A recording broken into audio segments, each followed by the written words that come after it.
3 Updated. Step-Sis ran away with my fiancé a week before our wedding and then sent me postcards for. My stepsister ran away with my fiancé a week before our wedding and then sent me postcards for months. She is finally back now, begging for forgiveness because this happened to her husband, and they need my help now. She starts crying because I laugh in her face and tell her to go away. I, 28, female, was engaged to my boyfriend from college about 4 years ago. We had been together throughout college and then got engaged at the age of 23. We were engaged for a year, but a week before our wedding, he took off with my stepsister. My ex-fiancé, Greg, 28, male, and my stepsister, Melissa, 28, female, eloped a week before we were supposed to get married. They left nothing but a letter for me, where Greg mentioned that he had started an affair with Melissa a couple of months after we got engaged. He realized that he couldn't get married to me because that would be unfair to both of us and also to Melissa because they were the ones actually in love. He said that he believed the universe had just used me to lead him to his true love, so he couldn't be with me anymore and cheat us all out of our happy future by marrying me. And that was it. They ran away, and I didn't see them again until recently. Greg's parents covered the entire cost of the wedding, and I didn't have to pay anything because they were so embarrassed by what their son had pulled. But that was pretty much the last interaction that I had with his family since we had nothing more left to talk about. My family, however, was more than embarrassed. My parents were livid, and my father had actually started considering hiring a private detective so he could track down where the two of them were and drag them back home for answers. Just to let you know, my father is actually my stepdad, but he has been my father ever since I was really little, and I have always addressed him as such because, to me, he is my only father, and I have never known my biological dad. My dad had left our family shortly after I was born, and my mother never met him again as he had signed away his rights over me, and they had never been married. She then married my father when I was 8 years old. Melissa and I used to go to the same school, and that's how our parents met each other. But for some reason, Melissa decided that she didn't like me and then went on to treat me badly for the next couple of years. She was a bully in the truest sense of the word, and she would just keep looking for opportunities to make me feel bad. I did complain to my parents several times, and they tried to reprimand her, but it was just not enough, and she wasn't even scared of our parents, so she continued to bully me, and my years in school were a total nightmare because of her and all of her cronies. Just like my dad was not in the picture, Melissa's mom wasn't around either, but that was because her mother had passed away a few years after she was born. Her mother had passed away in the middle of the night from an epileptic episode, so anytime that my mother tried to discipline her, she would tell her that she had no right to scold her because she wasn't her real mom. My father did try to get her to stop bullying me, but it didn't work because she just wasn't scared of anything. They had tried everything, from scolding her to trying to talk to her nicely, but nothing ever got her to stop picking on me. Occasionally, they would even threaten to send her away, and she would dare them to do it because she knew that they were all empty threats. And that was just her in middle school, so with time, she only got much worse. By the time we were in high school, she had already taken up a bunch of bad habits and was pretty much a juvenile delinquent. She had started smoking and would occasionally sneak out of the house to go drinking with her friends, who were just as bad as her. It wasn't until she got arrested with her friends one night for breaking into somebody's house while drunk that our parents finally decided to send her away and get her the help that she obviously needed. After a few weeks of begging and protesting, my parents finally got her to go to a rehab center for troubled teens. She wasn't happy about it, but my father had been very firm and had said that if she wanted to live with us and be a part of his family, then she would have to get better because he couldn't allow this behavior to go on and let her trouble everybody else since she was becoming a menace to society. She left in our sophomore year and didn't come back until we had already graduated since she had enrolled in a school near the rehab center and was living with her aunt. I didn't see her for those couple of years, mostly because I wasn't interested in how my biggest bully was doing. My parents would visit her every weekend and would ask me if I wanted to come along, but the answer to that was always no. Her friends started ignoring me and pretended like I didn't exist after she left, which improved my high school experience considerably since now I didn't have anyone bullying me constantly. Melissa had continued with her education in rehab, and when she came back, the first thing that she did was apologize to me for whatever she had put me through. She seemed a little calmer, and I actually thought that she had changed for the better, so I forgave her. We were about to go off to college in a few months anyway, so it didn't matter. Once we started college, I moved out, and so did she.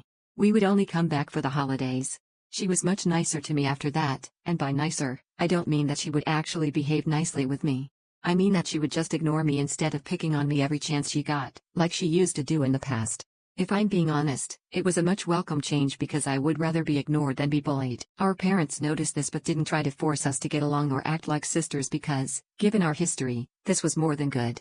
And then I started dating Greg, and after being together for a year, I decided to bring him home for Thanksgiving to introduce him to my parents. All of us got along really well, and for the first time, I noticed that even Melissa was taking an interest in the conversation, which was a rare occurrence ever since she came back from rehab. She and Greg were actually getting along, and after I started dating him, she started expressing more of an interest in being friends with me and would often reach out to me just to talk, which she never did before.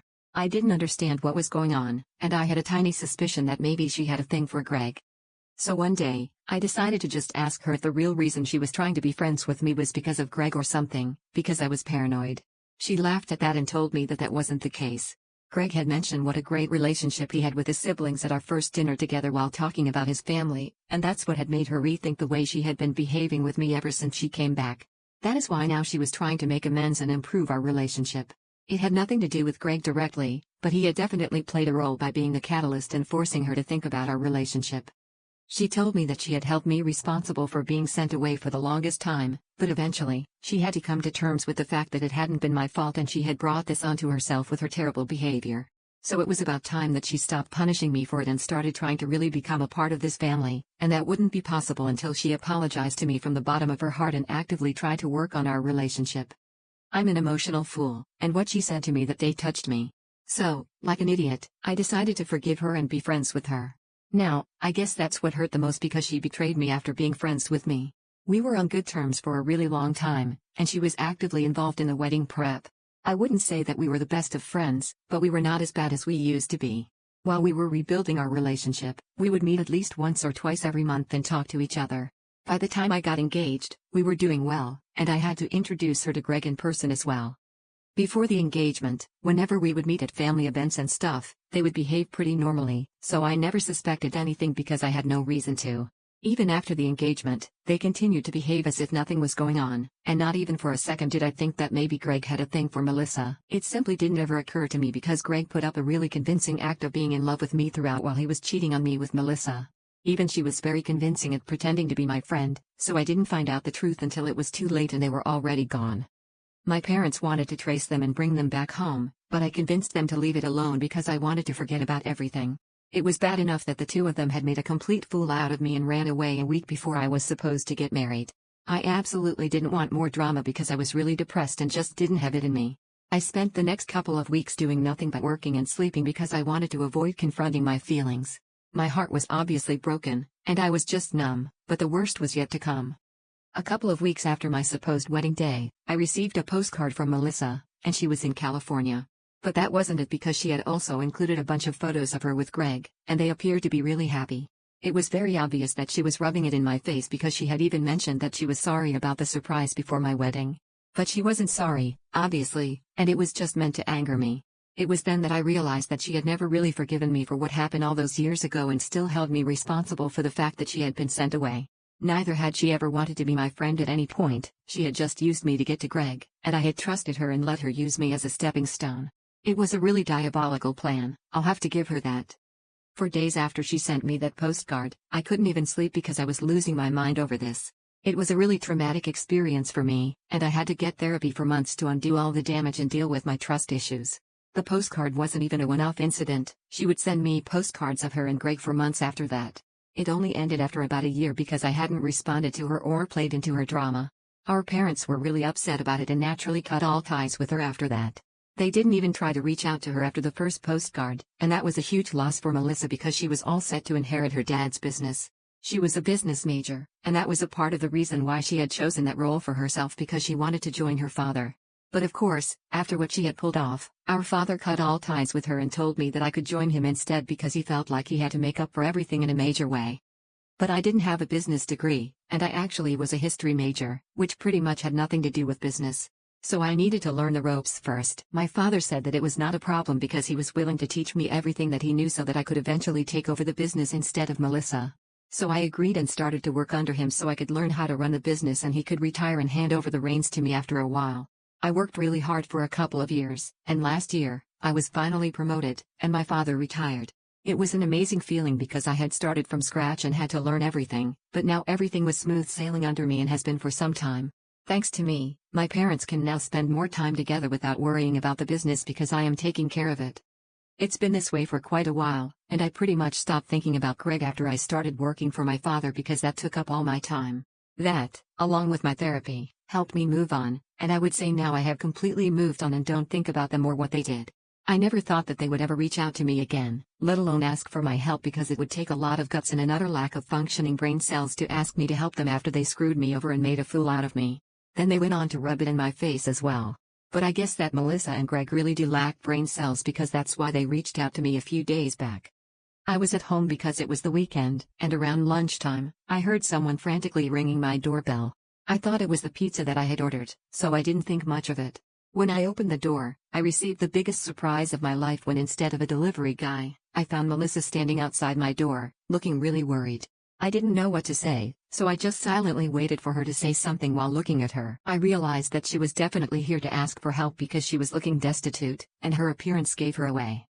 Even as a kid, Melissa always used to dress well, but when I saw her, she was dressed in old clothes that were all faded and had obviously been purchased a really long time ago. Her jeans were way too short, and she herself looked like she hadn't been eating. I had already made up my mind that whatever she was about to ask me, the answer was going to be no.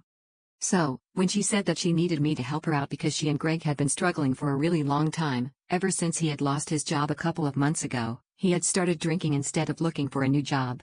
Even though she had been trying to find a job for herself, she couldn't because she had quit everything to stay at home and do all the household work when she first moved away with Greg.